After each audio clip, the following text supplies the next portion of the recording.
The question is, why have the Chinese chosen this particular time to move?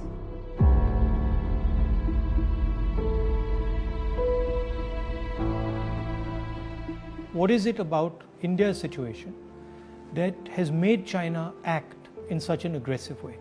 What is it about this moment in time that has allowed the Chinese to have the confidence that they can move against a country like India? And to understand that, you have to go into multiple spaces. Countries are protected not by one particular thing, but by a confluence of forces, by a confluence of systems. Okay? So a country is protected by its foreign relationships, it is protected by its neighborhood, it is protected by its economy, it is protected by the feeling that its people have, the vision that its people have. And what has happened over the last 6 years, that on all those areas, India has been disturbed and disrupted. And I'll cover each one of them. Let's start with foreign policy. Our relationship with the outside world used to be with multiple countries.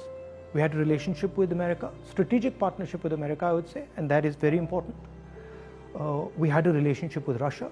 We had a relationship with Europe. And these countries used to help us maneuver in the world. Today, our relationship has become transactional. We have a transactional relationship with the United States. We have disturbed our relationship with the Russians. We have a transactional relationship with Europe. Now let's come to our neighborhood. Earlier, Nepal was a friend, Bhutan was a friend, Sri Lanka was a friend. Our neighborhood, other than Pakistan, was working with India and saw itself as being partnered with India. Today, Nepal is angry with us. If you go to Nepal and you speak to the Nepali people, they are furious with what has happened. Sri Lankans have given a port to the Chinese. Maldives is disturbed. Bhutan is disturbed. So we have disrupted our foreign partners, we've disrupted our neighborhood. Now let's come to the economy. Our pride, something that India used to go to the rest of the world and talk about, boast about. Worst economic growth, 50 years, no end in sight, absolute disaster, unemployment highest in 40-50 years.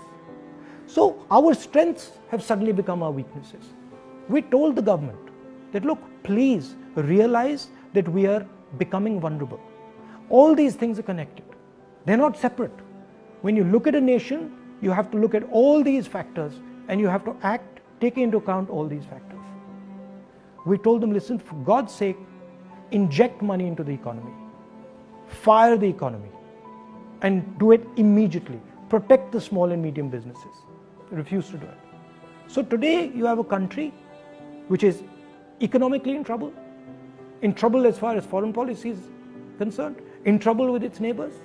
And that's why the Chinese have decided that this is possibly the best time to act. And that is why they have acted.